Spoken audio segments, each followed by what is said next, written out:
Here is John Gamble in front of me, and John is a retired professor, an emeritus professor at Wellington University here in New Zealand. And John has been very good to me in my earlier career, so he has been a mentor to me. And now we have the opportunity to look around here a little bit. So John, hello. Hello. Thank you for making time for us. You've got one of the best perspectives of Lake Taupo here. Yeah, that's what we're going to look at now. So here's Lake Taupo, and are you happy to say a few words about it, John? Yeah, absolutely. The bulk of the lake, which you can see in front of us here, which goes down to several hundred meters depth, was formed during the Ruanui eruption, a super eruption that happened 26,000 years ago. That was the last great super eruption to occur on the planet. So it was quite an event. About 2,000 years ago, there was another smaller event at the north end of the lake, just behind that isthmus, which is projecting into the lake there, and to the left of those cliffs that we can see in the far distance. That's where the source of the Taupo eruption about 2,000 years ago was. And that vent left a lava dome which is now inundated by the lake water. The mountains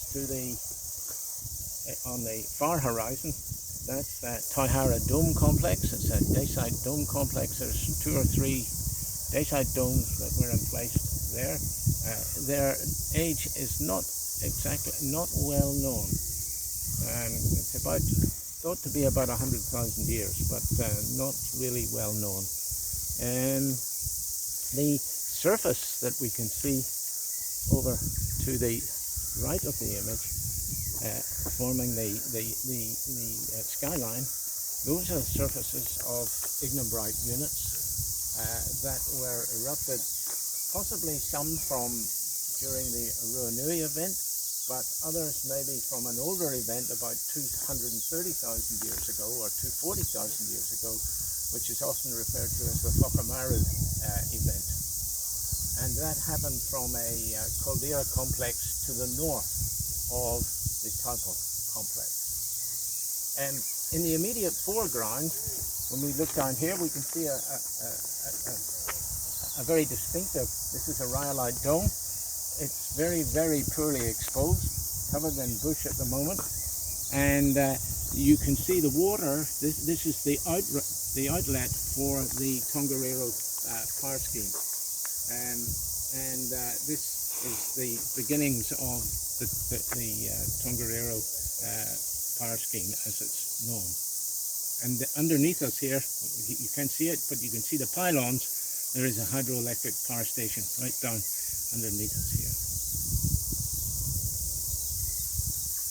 So recently there has been a little bit of unrest here at Taupo, and people may be a little worried. What's your feeling on that? How serious is this? Well, those earthquakes, and there have been swarms of them for the last year or so, and they are to the east of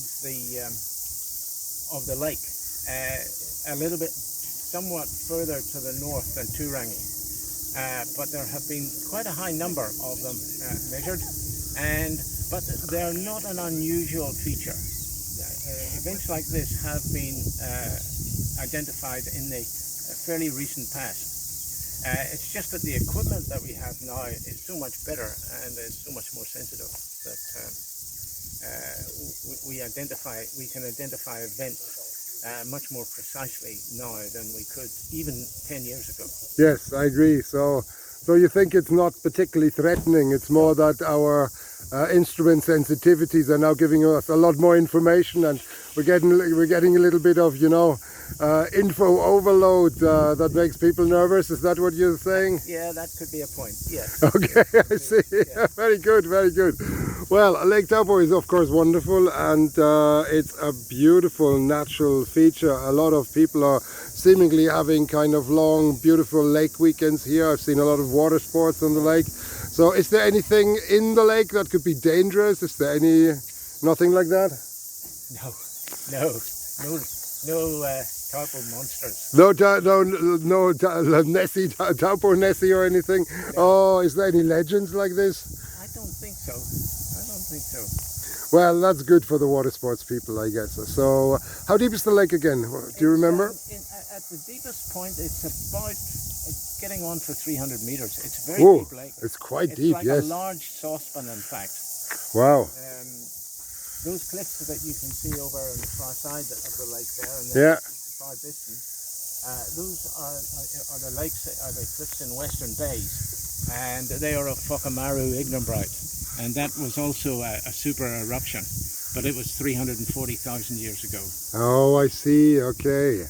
But of course, they are cut by the caldera faulting event, Yes. and so we see them in the caldera wall now. Yeah, yeah. Wonderful.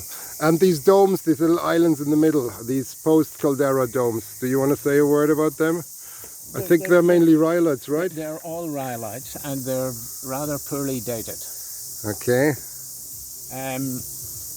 Because the taupo rhyolites are generally low potassic rhyolites, and they very, very rarely contain sanidine.